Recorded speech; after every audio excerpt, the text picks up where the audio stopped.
Deer মাধ্যমিক aspirants, welcome to the মাধ্যমিক পরীক্ষা প্রস্তুতি অ্যাপ। আজকে তোমাদের আমি মাই ওন ট্রু ফ্যামিলি, যেটা লেসন নাম্বার 4-এ রয়েছে, তার কম্প্রিহেনশন এক্সারসাইজটা ডিসকাশন করব। আগের দুটো ক্লাসের ভিডিও তোমরা ডেসক্রিপশন বক্সে পেয়ে যাবে। দেখো, তোমরা প্রথম টেক্সট বইটা খুলে ফেলো। তোমরা দেখতে পাচ্ছ নিশ্চয়ই, choose the correct alternative to complete the following sentences. আগে কিন্তু প্রশ্ন ভালো করে পড়বে, যেটা চেয়েছে সেটা আগে ভালো করে জানবে যে কীটা চেয়েছে। দেখো, এখানে প্রথম যে দাগটা রয়েছে, এর দাগে একের ক্রিপিং ইন অ্যান ওকউড, মানে একটি ওক গাছের বনে কবি যখন সাইলেন্টলি প্রবেশ করেছিলেন, the poet was looking for a. Look for মানে বলেছিলাম আমি, মানে সার্চ ফর মানে খোঁজা। কবি খুঁজতে বেরিয়েছিলেন। The poet was looking for a, কবি খুঁজছিলেন কি? অপশান এতে রয়েছে গোট, বিতে রয়েছে রাইনোসারাস, সিতে রয়েছে স্ট্যাগ, আর 4-এর দাগে রয়েছে বাফেলো। নিশ্চয়ই তোমরা জানো এর উত্তরটা হবে স্ট্যাগ। বিয়ের দাগের কোশ্চেনটা দেখো, when ever an okay tree is felt, যখনই একটা ওক গাছ কাটা পড়বে, the number of trees the poet must plant is, যে সংখ্যক গাছকে কবিকে অবশ্যই লাগাতে হবে সেটা কত? তোমরা নিশ্চয়ই জানো, এটা অপশানগুলো থেকে বুঝতে পেরেছো। 2, 3, 4, 5 রয়েছে, এর উত্তরটা হবে 2। সিয়ের দাগে, when the poet came out of the oakwood, যখন কবি ওক গাছের বন থেকে বেরিয়ে এসেছিলেন, the heart was that of a, তার হৃদয়টা কিসে পরিণত হয়েছিল? স্ট্যাগ, না ট্রি, না হিউম্যান চাইল্ড, না ওল্ড ওমেন? তোমরা বুঝতে পেরেছো, এটা 2-এর দাগের উত্তরটা হবে ট্রি। এমসিকিউ তোমরা জানলে, এবারে 2-এর দাগে আমরা আসছি। এখানে দেখো, আগে প্রশ্নটা ভালো করে পড়বে। স্ক্রিনে তোমরা দেখতে পাচ্ছ, state whether the following statements are true or false. আগে প্রশ্ন ভালো করে পড়বে। এখানে বলেছে যে লিখতে হবে এই নির্দিষ্ট যে স্টেটমেন্টগুলো দেওয়া রয়েছে এগুলো ট্রু না ফলস। এখানে কিন্তু ভালো করে লক্ষ্য করবে, কিন্তু টি ফর ট্রু লিখতে বলেন, মানে যদি কোথাও লেখা থাকে যে রাইট টি ফর ট্রু, তাহলে সেখানে টিটা ইউজ করবে। এখানে কিন্তু প্রশ্ন ভালো করে পড়বে, কিন্তু ট্রুটা লিখতে বলেছে বা ফলসটা লিখতে বলেছে। এই ছোটো ছোটো জিনিসগুলো কিন্তু ভুল করবে না। Provide sentences or phrases or words in support of your answer. তোমাদের এই উত্তরের সপক্ষে একটা সাপোর্টিং স্টেটমেন্ট অবশ্যই দিতে হবে। এই ক্ষেত্রে তোমাদের যেটা বলার, যে পরীক্ষাতে কিন্তু এই ধরনের ট্রু ফলস এবং সাপোর্টিং স্টেটমেন্ট পড়ে। যদি তোমাদের ট্রু ফলস ঠিক হয়, সাপোর্টিং স্টেটমেন্ট ভুল হয়, সেক্ষেত্রে কিন্তু তোমাদের বরাদ্দ নাম্বারের অর্ধেক নাম্বার পাবে। কিন্তু যদি দেখা যায় যে তোমাদের ট্রু ফলস ভুল হয়েছে কিন্তু সাপোর্টিং স্টেটমেন্টটা ঠিক হয়েছে, সেক্ষেত্রে কিন্তু তোমরা কোনো নাম্বার পাবে না। তোমাদের এই ট্রু ফলস এটাকে কিন্তু প্রথমে ঠিকঠাক করে আইডেন্টিফাই করতে হবে।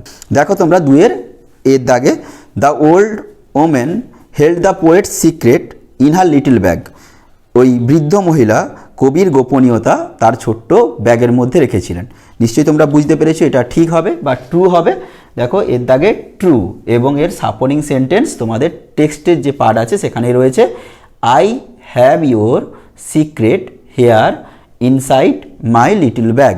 দেখো, আমি সিক্রেটটার তলায় আন্ডারলাইন করে দিয়েছি, যেহেতু এখানে সিক্রেট শব্দটা আছে, তাহলে একটু বেটারলি বুঝতে পারবে। দেখো, বিয়ের দাগে, the tree type said that the poet is bother to see the chopping down of the oak trees. ওই ট্রি টাইপ মানে ওই যে আদিম উপজাতি, তারা বলেছিল যে কবি খুব চিন্তিত গাছেদেরকে কাটতে দেখে। আসলে এটা ফলস হবে। এ সাপোর্টিং স্টেটমেন্ট কী হবে? উই আর চপ ডাউন, আমাদের কেটে ফেলা হচ্ছে টুকরো টুকরো করে। উই আর টর্ন আপ, আমাদের ছিঁড়ে ফেলা হচ্ছে। You do not blink an eye, এই ব্লিঙ্ক অ্যান আই মানে তোমরা পলক ফেলছো না, অর্থাৎ তোমরা চিন্তিত নয়। তাহলে এখানে যেহেতু চিন্তিতর কথা বলা হয়েছে, তাহলে এটা ফলস হবে। এরপরে সিয়ের দাগে দেখো, the poet never came out of the Oakwood, কবি কখনো ওক গাছের বন থেকে বেরিয়ে আসেনি, তাহলে এটা ফলস হবে। দেখো, ফলস লিখেছি। সাপোর্টিং সেন্টেন্স এইভাবে দেবে, when I came out of the oakwood, যখন আমি বেরিয়ে এসেছিলাম ওক গাছের বন থেকে, তাহলে তিনি বেরিয়ে এসেছিলেন। আর এখানে রয়েছে তিনি বেরিয়ে আসেননি কখনো, তাহলে এটা ফলস হবে। এখান পর্যন্ত বোঝা গেল নিশ্চয়ই। এবার 3-এর দাগে দেখো, আনসার দ্য ফলোয়িং কোশ্চেন্স। প্রথম যে প্রশ্ন রয়েছে, when did the poet come twice awake, কবি কখন দ্বিতীয়বার জাগ্রত হয়েছিলেন? এই প্রশ্নটার উত্তর দেখো তোমরা, দ্য পোয়েট, যেহেতু প্রশ্নটা পাস্ট টেন্সে আছে, দেখবে কোন টেন্সে আছে। যেহেতু ডিডটা আছে পাস্ট টেন্সে আছে, মানে সিম্পল পাস্ট টেন্সে আছে, উত্তরটাকেও কিন্তু তোমাদের অতীতকালেই লিখতে হবে। তাহলে দ্য পোয়েট কাম ভার্বের past form came, twice awake when the old women opened up her little bag, তাহলে কবি দুবার জাগ্রত হয়েছিলেন যখন বৃদ্ধ মহিলাটি তার ছোট্ট ব্যাগটি খুলেছিলেন। দেখো, এবারে বিয়ের দাগের প্রশ্ন, হোয়াট উড হ্যাপেন, কী হবে টু দ্য পোয়েট, কবির কি হতে চলেছিল? If he fail to make the promise, যদি তিনি সেই শপথ বা প্রতিশ্রুতি না রক্ষা করেন। দেখো এটা তোমরা জানো নিশ্চয়ই, উত্তরটা দেখো, প্রশ্ন কিন্তু যেটা থাকবে সেইটা অনুযায়ী উত্তরটুকু লিখবে, যেটুকু চাইছে সেটুকুই লিখো। ইফ দ্য পোয়েট, এটাও কিন্তু দেখো সেকেন্ড পার্টটা, failed to make the promise, যদি কবি ব্যর্থ হন প্রতিশ্রুতি রক্ষা করতে, হি উড ডাই, মানে তিনি মারা যাবেন। বোঝা গেছে? এবার সি এর দাগে খুব সহজ প্রশ্ন রয়েছে এখানে কিন্তু, what was it that alter the poet, কি সেইটি যেটি কবিকে পরিবর্তন করে দিয়েছিল? কিটা পরিবর্তন করে দিয়েছিল তোমরা নিশ্চয়ই জানো, যে একটা ড্রিম, একটা স্বপ্ন যেটা তিনি ওক গাছের বনে দেখেছিলেন, সেটাই কবিকে পাল্টে দিয়েছিল। এই উত্তরটা তাহলে কি হবে? দ্য ম্যাজিক্যাল ড্রিম, যে একটা ম্যাজিক্যাল ড্রিম তিনি দেখেছিলেন, that the poet had seen, যা কবি দেখেছিলেন, ইন দ্য ওকউড, ওক গাছের বনে, অল্টার হিম, সেটাই কবিকে পাল্টে দিয়েছিল। টেক্সচুয়াল যে গ্রামার আছে এরপরে দেখো 4 দাগে, change the following into indirect speech.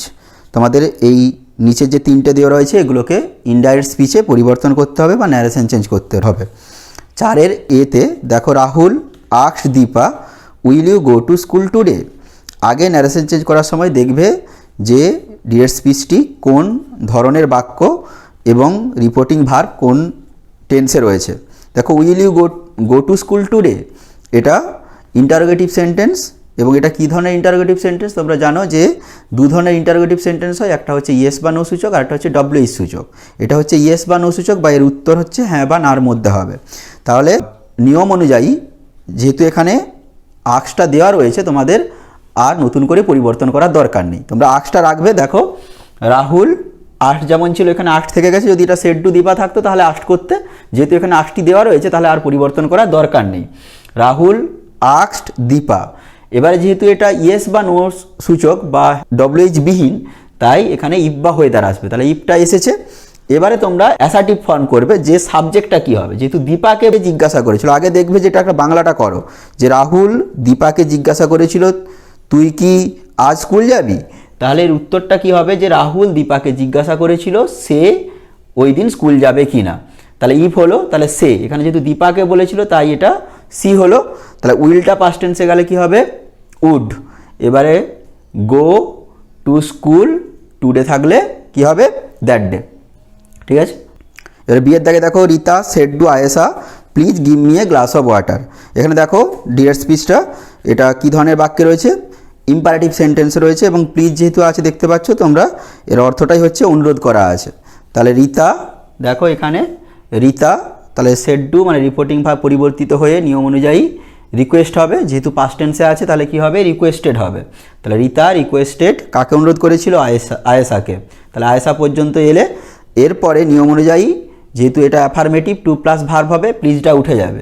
তাহলে টু গিভ কাকে, তাকে, তাহলে তাকে বলতে যেহেতু আয়েশাকে, তাই এটা হার হলো, টু গিভ হার যেমন আছে এ গ্লাস অফ ওয়াটার হয়ে গেল। লাস্টে কিন্তু অবশ্যই ফুল স্টপ দিবে। এবার দেখো সি এর দাগে, the old man told the little girl, বৃদ্ধ মহিলাটি বলেছিল ছোট্ট মেয়েটিকে, মে ইউ বি হ্যাপি, তুমি সুখী হও। এটা আসলে অপটেটিভ সেন্টেন্স, এখানে উইশ করেছে।